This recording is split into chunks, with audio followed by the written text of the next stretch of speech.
evening. There's a lot going on here in Sri Lanka and definitely around the world. And to stay updated with the very latest, you're watching Primetime News on TV1.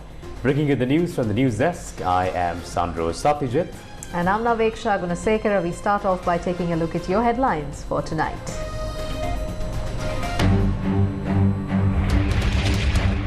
Chinese geophysical scientific research vessel Shiyan-6 open to the public. The Chinese vessel poses a threat to India's security, reports the Hindustan Times. Go to the opposition if you cannot work with the president. MP Nimal Lanza challenges the SLPP. People of Mathura living in floodwaters allege the salinity barrier removal is not taking place properly. Will take strong measures if the 20,000 rupee allowance is not provided, a warning from the trade unions. Sri Lanka beats England in the ICC Cricket World Cup. And it's another victory for Sri Lanka in 50 over World Cup matches over England. We move on to your lead story now. This evening, the Chinese geophysical scientific research vessel Shiyan-6, which is docked at the port of Colombo, is open for public viewing on Friday and Saturday. Earlier today, a Newsfirst team was given the opportunity to board and tour this vessel. The Chinese geophysical scientific research vessel Shiyan-6 made regional headlines after India expressed concern over the movements of the vessel on its journey to Sri Lanka. India raised its concerns at the highest diplomatic level as well. However, the Chinese geophysical scientific research vessel Shiyan-6 docked at the port of Colombo on the 25th of October as planned. The Shiyan-6 is berthed at the South Asia Gateway terminals of the port of Colombo. Commissioned in 2020, the Shiyan-6 is registered with the International Maritime Organization registration as a research vessel. It is 90.6 meters in length and is 17 meters wide. The Shiyan-6 is equipped with the latest and modern technology that can monitor the ocean bed, and it also comprises laboratories to test the samples obtained from the ocean floor. Weighing 260 tons, the Shiyan-6 can accommodate 60 people. Shiyan-6 is 90.6 meters and 17 meters wide. It has a depth of 8 meters, a gross of tonnage of 3,999 and a low draft depth of 5.5 meters. Shiyan-6 can carry a maximum weight of 260 tons of research equipment. It has a main propulsion power of 2.5 megawatts and a maximum cruising speed of over 17 knots, with a crew capacity of 60 people. This research vessel is departed from Guangzhou in the early of the September. Now she's arrived in the Colombo port yesterday, and today we give an open day for the all Sri Lanka scientific community and the public peoples. Now actually the open day will extend to 2 days from this afternoon tomorrow. We will invite all interested person visit our research vessel. Welcome. The Shiyan-6 departed from Guangzhou in China on the 11th of September and entered the Indian Ocean region on the 19th of September.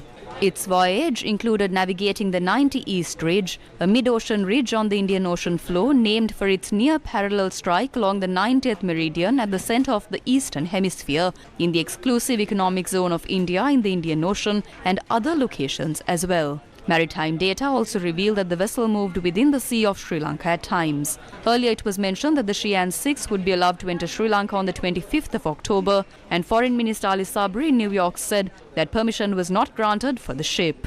The Foreign Ministry later said that the vessel's arrival could be delayed to late October.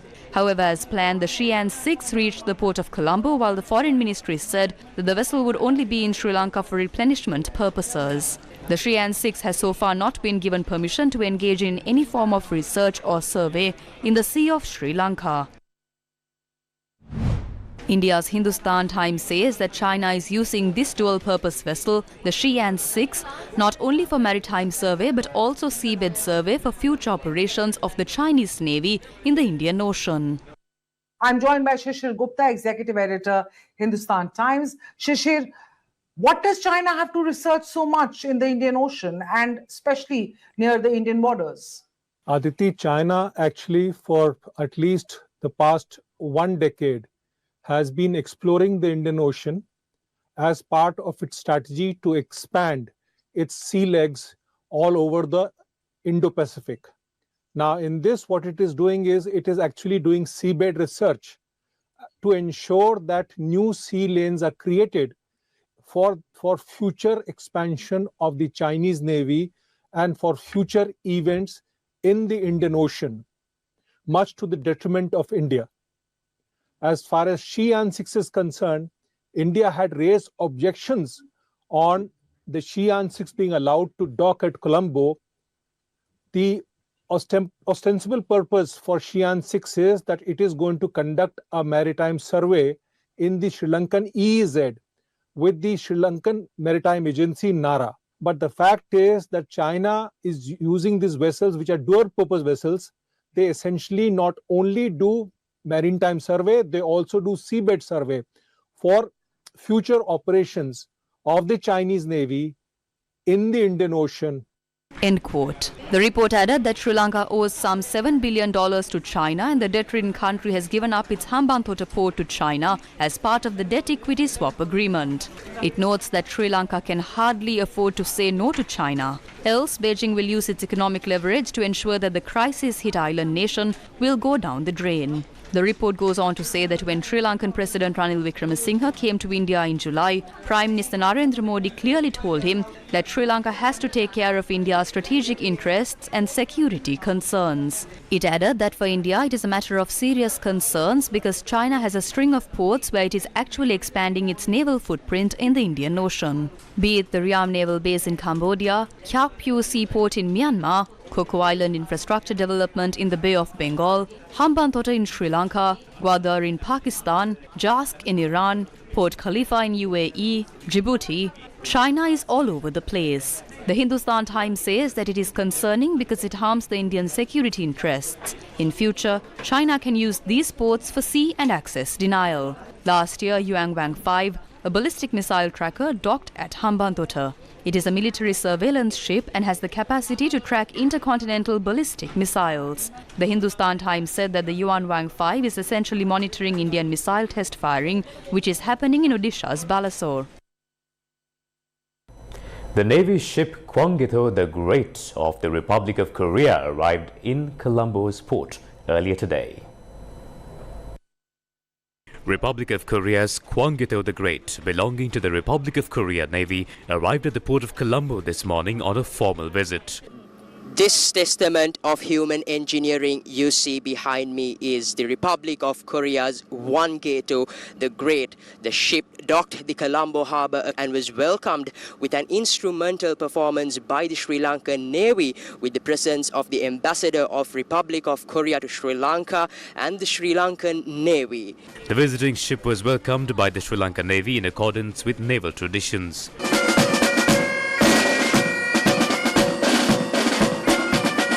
The Republic of Korea's Kwangito the Great is a 135-meter-long destroyer manned by 249 crew members. The ship is commanded by Captain Kim Hyung.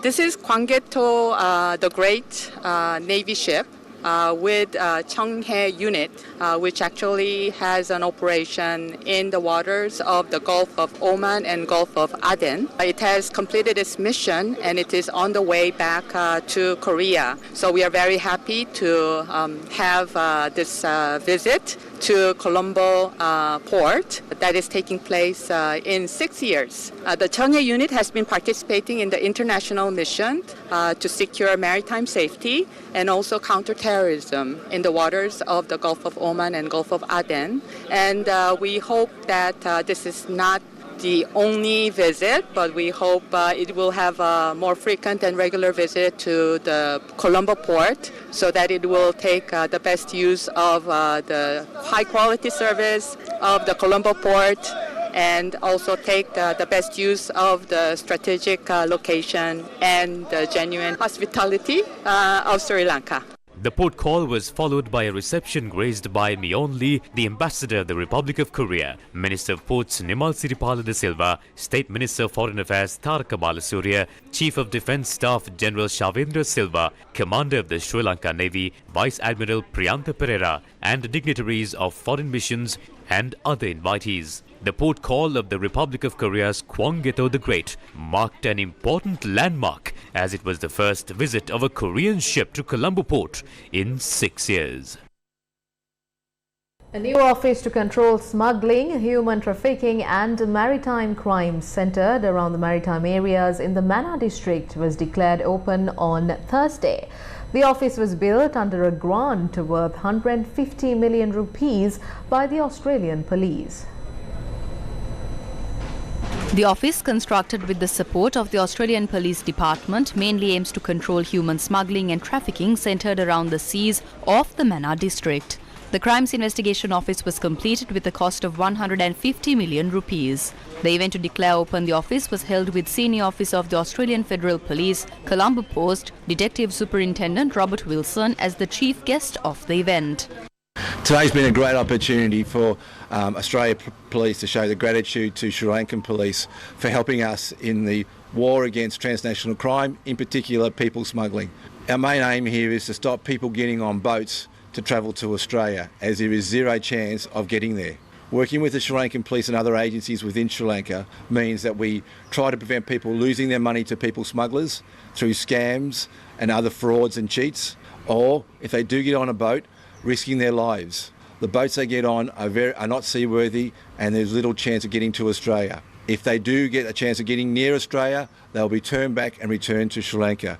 So the main point about this is showing our appreciation with the Sri Lankan Police so we can work together and try to prevent this hideous crime and stop the people smugglers from trying to take the people's money and putting people on boats and possibly losing their lives at sea.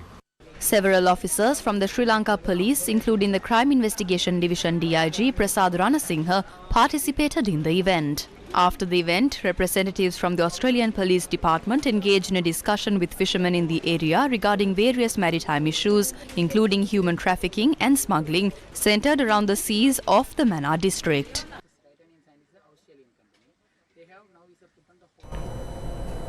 On to some other news now. Parliamentarian Nima Lanza challenged the Sri Lanka Podujana Peramuna not to criticise the shuffling of ministers and to call for an election after defeating the budget.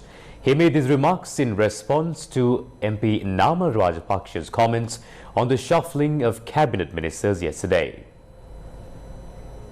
Namal Rajapaksa said yesterday that the president should be more aware of how to handle coalition politics and that the issues of the nation cannot be solved by changing ministerial portfolios. Parliamentarian Nima Lanza, who was elected to parliament from the SLPP but is now an independent MP, responded to this statement. Decisions are made without consulting other parties. If those decisions bear fruit, the credit goes to another faction, and if they go wrong, the blame goes to the SLPP. I do not consider what happened as a cabinet reshuffle. I consider it as an exchange of cabinet positions. The president has a right to do that. The government also has a duty to speak about this with the other coalition parties. If the president and government officials assume that these issues can be solved by changing positions, they are wrong. Then what about the number of ministerial portfolios given to Namal Rajapaksa during Gotabaya Rajapaksa's time? How many state ministerial portfolios were given? He should have remembered this during that time. Does he also understand that when such ministerial portfolios changed during that time, that the issues did not solve themselves as well? In the previous cabinet reshuffle, all the senior cabinet ministers who were from the SLPP were taken out. Namal Rajapaksa and Sagara Karyawasam did not speak out at that time on this. They should have spoken to Gotabaya Rajapaksa and said that this was wrong and that they were against it. But no, they did not raise any concerns at the time. I challenge you to a debate on the recent happenings. It does not matter if the cabinet of ministers is the Sri Lanka Podujana Peramuna, the UNP or any other party. exchanges can be made among these portfolios. He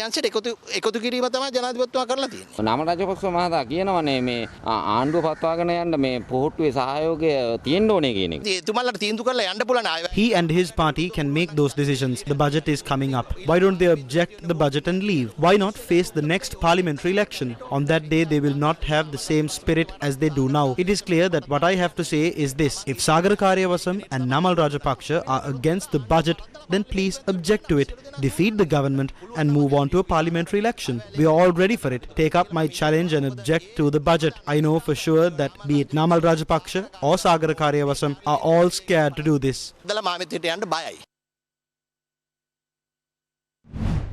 This is the response given by SM Chandrasena at the SLPP press conference regarding Minister Namal Rajapaksa's statement.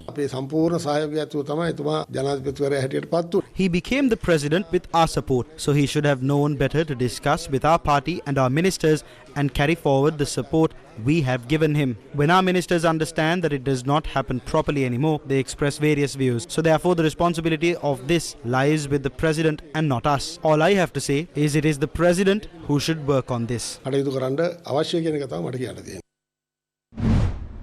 Renuka Pereira, the chairman of Milko, who is also the administrative secretary of the Podujana Peramuna, faced objections from trade unions affiliated with the SLPP.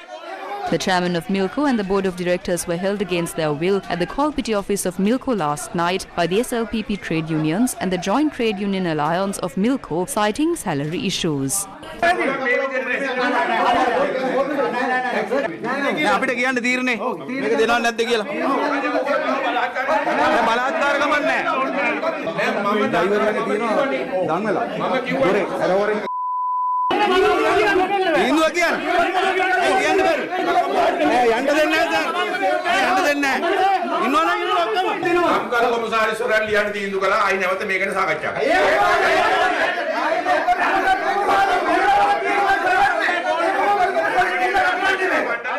Later, 13 employees were arrested by Sri Lanka police according to the information revealed by the chairman. The employees presented before court today were released on surety bail of 500,000 rupees each. A cabinet paper is being approved for privatization. We were given instructions in writing by the secretary to the ministry quoting the cabinet paper to temporarily suspend allowance payments, promotions and recruitments, and that if such decisions should be made, we must obtain special permission from the ministry. At that time, they threatened to keep us in the office until this decision was changed. Due to the situation that arose during that time, I felt that the police needed to be informed for the safety of the personnel and the institution. This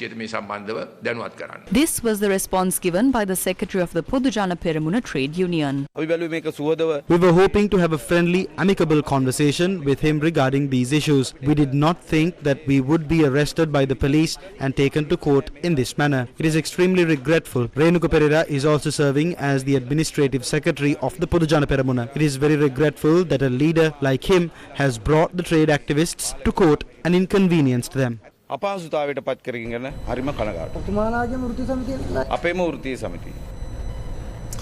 large number of people of the Mathura district who have been suffering from floods for more than 1.5 months visited the regional irrigation office today. Now their request was to remove parts of the salinity barrier of the Nilvala river to allow the water levels to recede. The decision to remove sheets between the concrete pillars of the salinity barrier in Piladua Mathura was taken after floods from higher regions did not recede. Piles of sheets from tributaries were removed as well. People of Mathura complained at the Mathura Irrigation Department that this process was not done properly.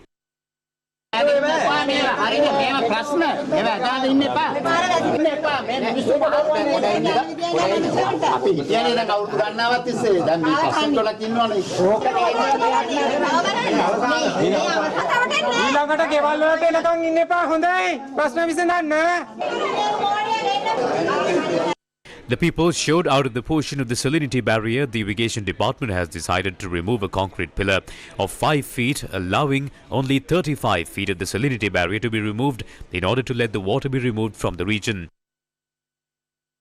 The group visited the salinity barrier along with officials from the irrigation department and the police.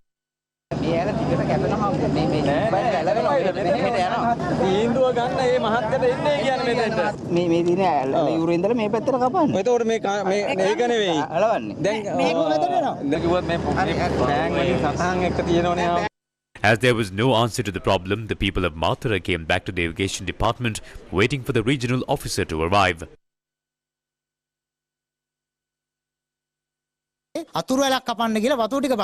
They took it as if by force, and a tributary was requested to be dug to let the water down. The decision was taken on 37 feet to be removed, no matter how you dig it, because you have to remove the sheet pile. There are pillars of the bridge under the bridge. Any person can understand that if a pillar is in between 37 feet, the water spills into two ways, and that could cause massive damage.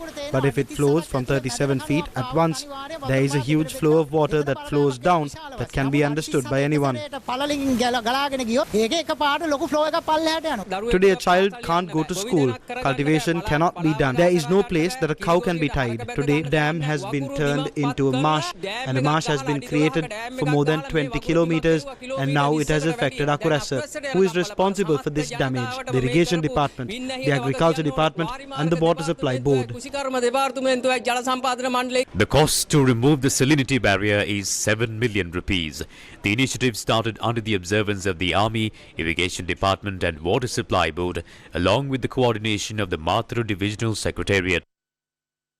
The Provincial Irrigation Director met the people and the crowd dispersed on the promise of taking necessary measures after discussions took place with the officials.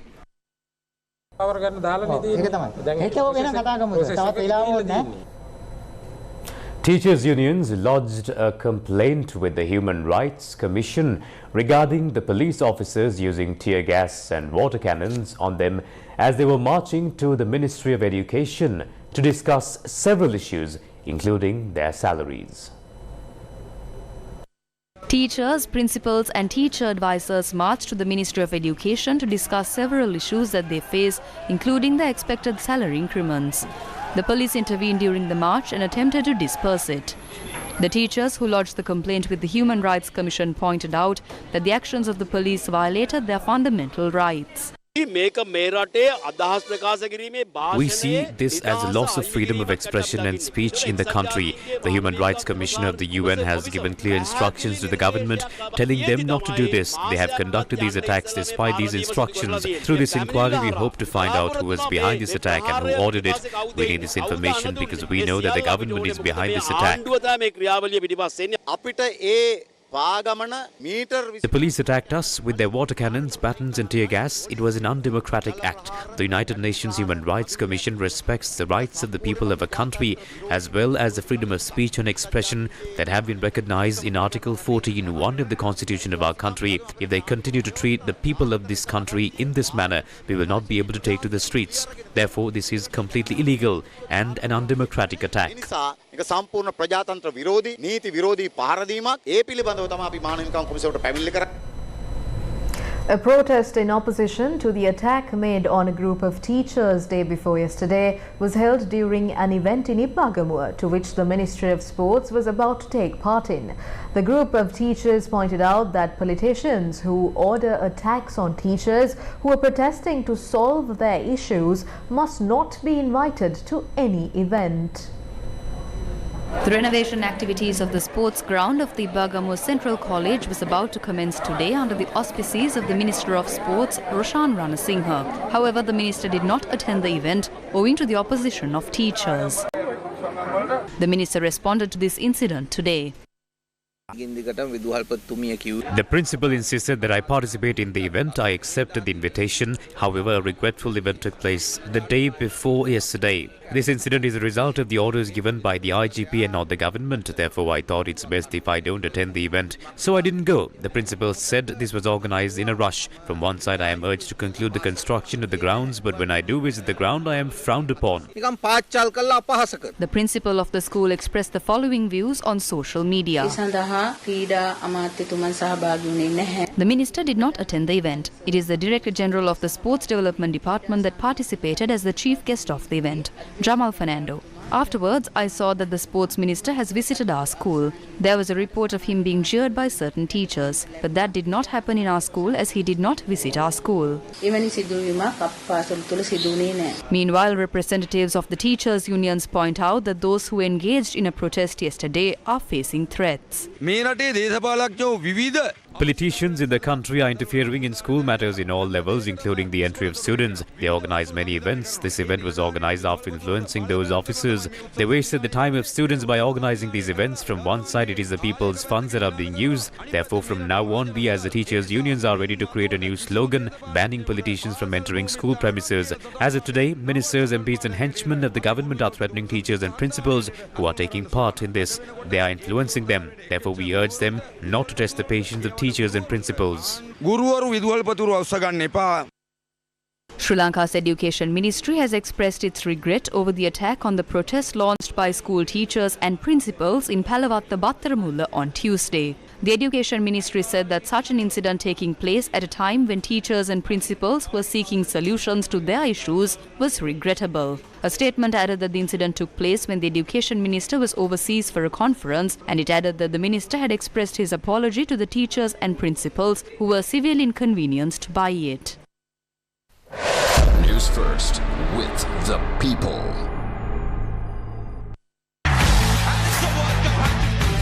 The official ICC Men's Cricket World Cup India 2023. On to some headline-making news. Sri Lanka beats defending champions England by 8 wickets in the ICC Cricket World Cup in India, thanks to some brilliant batting by Pathum Nissanka and Sadira Samaravikrama. And cricket always finds a good hole. Spin the coin. You're going to have a bat first. Here, which Sri Lanka won't.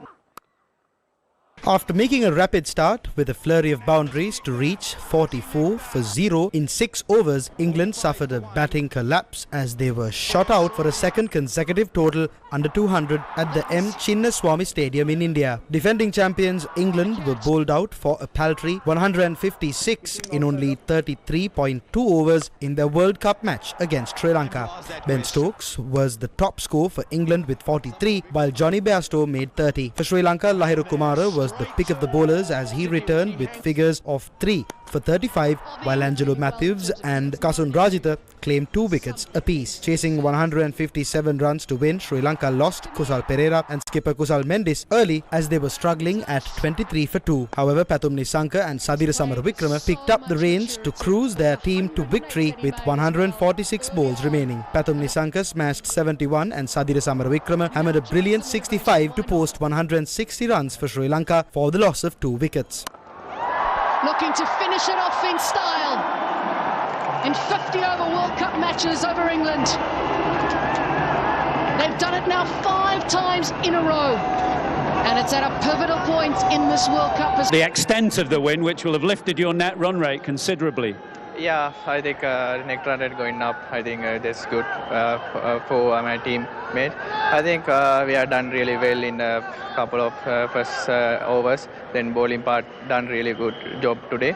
Then we continue the every overs and every ball, and everyone need doing really well today. We have another 4 games left. I think we won 3 games in back-to-back. I think we come to the semi-final straight away. I hope I can do, and my teammates I can do.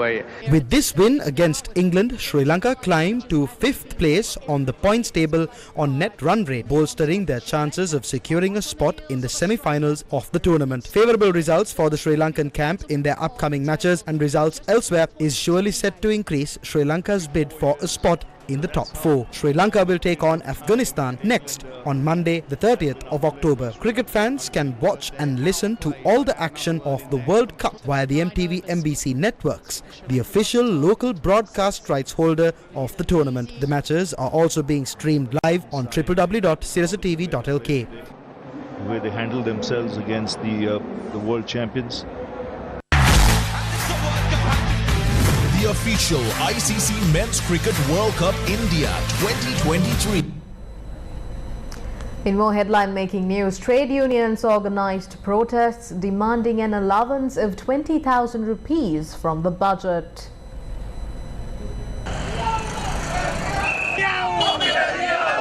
18 trade unions participated in the protest organised by the Port Trade Unions Collective opposite the Colombo port entrance, demanding an allowance of 20,000 rupees from the budget. The group said that in addition to the allowance of 20,000 rupees, the wages of all port workers should be increased by 36% compared to the increased cost of living. Electricity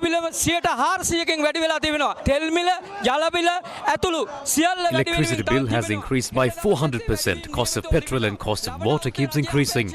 There are hikes scheduled for tomorrow as well. The expected tax revenue of the government next year is 1,450 billion.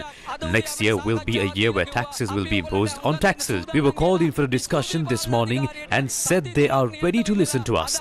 We thank the administration as they listened to us after 3 weeks of silence, but just listening will not be sufficient. They need to offer us solutions for the demands we have raised. If we do not get solutions, all employees are ready to strike in order to solve this problem.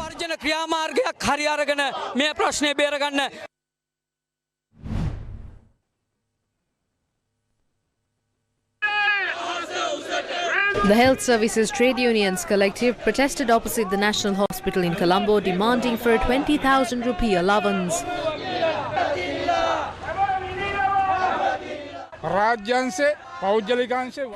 The public sector, the private sector, estate sector and the pensioners are finding it difficult to survive. According to the Colombo Consumer Price Index, the monthly expenditure of a single family is north of 140,000 rupees.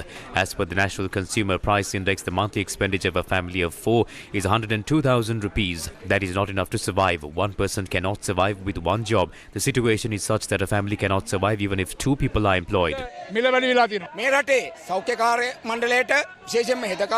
The public sector, including the nursing staff, cannot survive under the present situation. Therefore, we demand a minimum allowance of 20,000 rupees for all public sector employees via this budget. If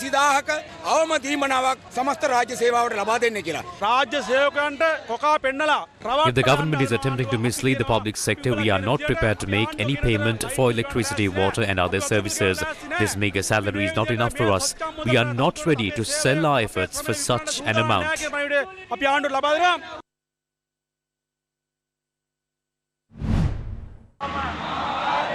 Railway trade unions protested opposite the Dematagoda railway station, demanding an allowance of 20,000 rupees.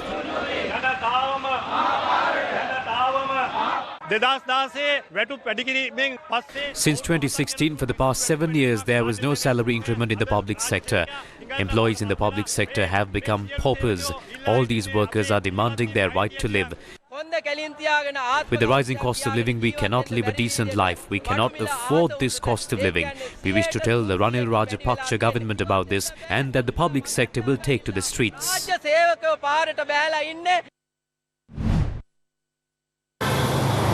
Representatives of the Irregular movement visited the Ministry of Power and Energy, noting that revising the electricity tariff for the 3rd time this year was illegal. The Irregular movement notes that the true reason for the tariff hike was the need to privatize the Ceylon Electricity Board. After arriving at the Ministry of Power, we found out that the minister was not present to discuss this. There was no secretary. The people of the country made sacrifices to appoint this ministry and they repaid them by increasing the electricity bill. It is the people of the country who pay the electricity bill for the air conditioning as well. After coming to discuss the issues of the country with a letter, we find out that the secretary is in one AC room while the minister is in the other. This is the most regrettable situation. At this time, the power supply has been disrupted for 500,000 households in the country as they couldn't pay their bills. The government doesn't care that the power supply has been disrupted for 500,000 houses. Then this is just the beginning. The issue is going to get more and more serious. The citizens of the country have fallen out of the frying pan into the fire over the increase in electricity bills. Some of the beneficiaries who were omitted from the ASAS Social Welfare Benefit Program visited the Human Rights Commission.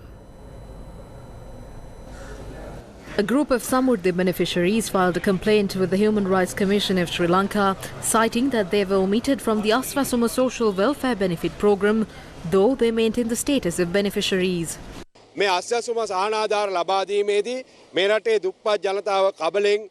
When awarded the Aswasama benefits, the poor people have been pushed out of the frying pan into the fire. Physically challenged, unemployed and homeless people have been put out on the streets. Families with patients and widows are not receiving any benefit.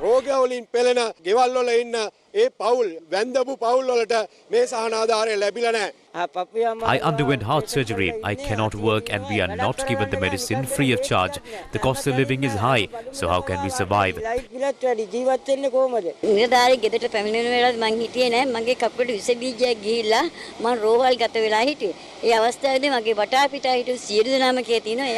ඉස්පිරිතාලේ ඉන්නේ කියලා. අපි අස්වැසුම ගැන අපි දන්නේ නැහැ මොකද්ද කියන එක. අස්වැසුම ආපු ගෙදරට ආපු නිලධාරී තේරලා බේරලා තියෙන ධනවත් පවුල්. The Freedom People's Congress addressed the media and highlighted the continuation of irregular transactions within the health service. දැන් අපේ රටේ මහජනතාවට ප්‍රශ්නයක් තිබෙනවා මේ හදිසි මිලදී ගැනීම වල බරපතලකම කොච්චරද කියලා. Total Paramintal කියන ඖෂධය. The people were concerned over the serious nature of the emergency purchases. There was a drug called Total Parenteral and the State Pharmaceutical Corporation purchased it for 5,700 rupees within the normal process and then for 13,980 rupees under the emergency purchasing system. Another drug called Apatin was purchased for 276 rupees in the market in the normal process and for 1,388 rupees under the emergency purchasing system. The value of the emergency purchasing is 3 billion rupees. Under the normal process, it would have cost only 1 billion rupees. The people are unable to obtain various drugs and are now sleeping under their beds instead on top. This is happening when billions are looted.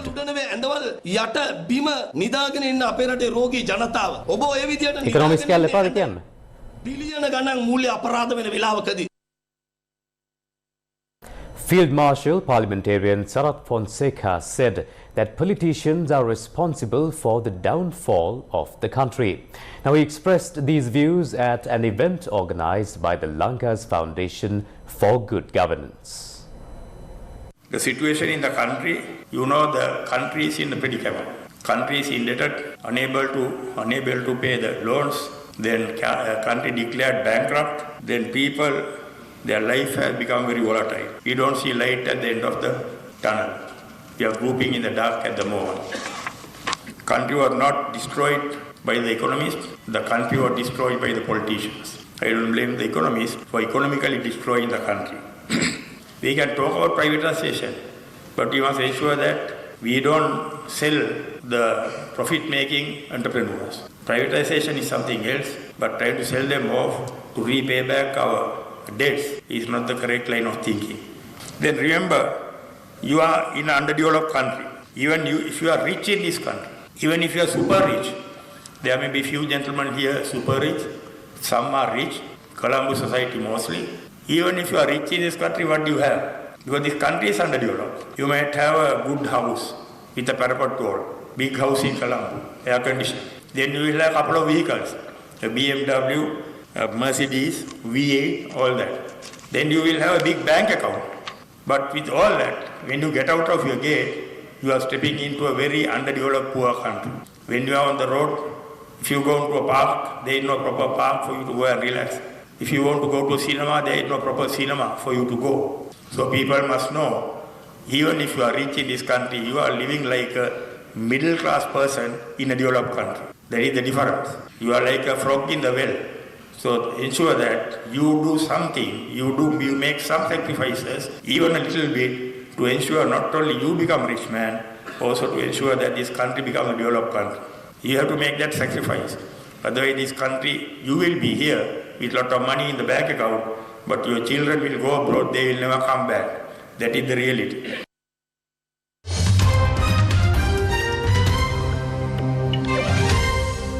In news overseas, the Israel Defense Forces carried out a targeted raid overnight in northern Gaza using tanks. Israel has not launched its expected ground invasion of Gaza, but says the raid was in preparation for the next stages of combat. As Israeli airstrikes continue, the United Nations humanitarian coordinator says nowhere is safe in Gaza, unquote. The Hamas-run health ministry in Gaza says almost 6,500 people have been killed since the 7th of October. More than 1,400 were killed in the initial attacks on Israel by Hamas, and more than 200 people are still being held hostage in Gaza. The Israeli military has just said there are 224 hostages being held by Hamas in Gaza. This is an increase of 2 people from the last update. Al Jazeera said its bureau chief in Gaza, Wael al-Dahdo, lost his wife, son, daughter and grandson in what it said was an Israeli airstrike on Wednesday. The blast hit a house in the Nusayrat refugee camp in central Gaza, where the family was taking shelter after being displaced, according to the news organization. An emotional al-Dahdo was seen in a video crying as he stood over his son's body wrapped in a white sheet. And that's a wrap of primetime news for tonight. I'm Sandro Satyajit. And I'm Naveksha Gunasekar. Thank you for watching. Good night. Have a good night.